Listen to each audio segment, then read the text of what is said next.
Explorers of the unknown, welcome back. Let's expand our horizons with today's question. High water pressure can cause banging noises in radiators. When pressure exceeds recommended levels, water moves forcefully, creating knocking sounds.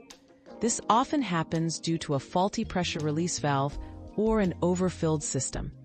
To fix it, check the pressure gauge and bleed your radiator to release trapped air, which also causes noise. Keeping the pressure balanced helps your radiator run quietly and efficiently.